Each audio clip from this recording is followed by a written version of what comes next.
তিনটি জিনিসের উপরে নির্ভর করে একজন গর্ভবতী মা এবং তার বাচ্চা সুস্থ থাকবে কিনা। 1 নম্বর, মায়ের খাদ্যাভ্যাস।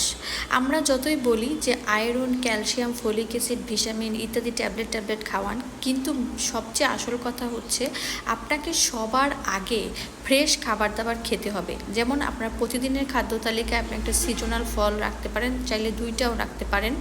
এরপর আপনি একটা ডাব রাখতে পারেন 24 ঘন্টায়।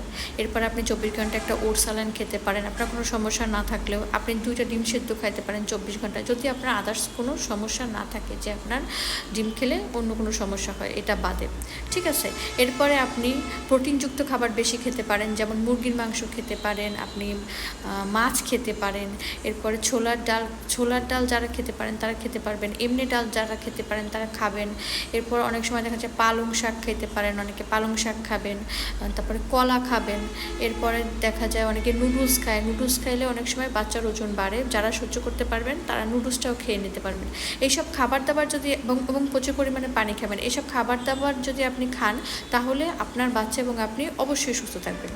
2 নম্বর হচ্ছে আপনার ঘুমের উপরে। আপনি ঠিকভাবে যদি না ঘুমান, দিনে 1-2 ঘন্টা এবং রাতে 8 ঘন্টা, তাহলে আপনার বাচ্চা কিছুতেই সুস্থ থাকবে না, আপনিও সুস্থ থাকবেন না। আপনার হজম ক্ষমতা নষ্ট হয়ে যাবে, যেটা আপনার বাচ্চার উপরে ইফেক্ট ফেলবে। অনেক আপুরা আছেন যারা সারাদিন ঘুমান এবং সারা রাত সজাগ থাকেন, ঘুম আসে না, অথবা মোবাইল দেখেন, ফেসবুক দেখেন, অথবা ওয়েব সিরিজ দেখেন। এটা কিন্তু আপনার জন্য খারাপ, আপনার বাচ্চার জন্য খারাপ। 3 নম্বর সেটা হচ্ছে আশেপাশের মানুষ, শ্বশুরবাড়ি, বাপের বাড়ি, হাজবেন্ড, বান্ধবী, বন্ধু, সবার সাথে আপনার সম্পর্কটা কেমন, আপনার সাথে তাদের মানসিকতাটা কেমন, তার উপরে কিন্তু আপনার বাচ্চার ভালো মন্দ নির্ভর করছে এবং আপনার ভালো থাকাটাও নির্ভর করছে। এটাকে বলা হয় মেন্টাল হেলথ। মেন্টাল হেলথ আমাদের দেশে যদিও তেমন একটা পাত্তা দেই না আমরা, কিন্তু এটা কিন্তু অনেক বেশি এফেক্ট করে, ঠিক আছে, মায়ের ব্রেনে এবং বাচ্চার ব্রেনে। আপনার হাজব্যান্ডের সাথে আপনি সবসময় পজিটিভ থাকার চেষ্টা করবেন, অ্যাটলিস্ট আপনি যতদিন প্রেগনেন্ট আছেন ততদিন। এবং আপনার আশেপাশে যারা আপনাকে, অনেকে আছে না যে আমাদেরকে খোঁচা মেরে কথা বলে যে হ্যাঁ তোমার এটা কেন সেটা কেন, বা আমাদেরকে অপছন্দ করে বা আমাদেরকে একটু হিংসা করে, তাদের কাছ থেকে আপনি যতটা সম্ভব দূরে থাকবেন।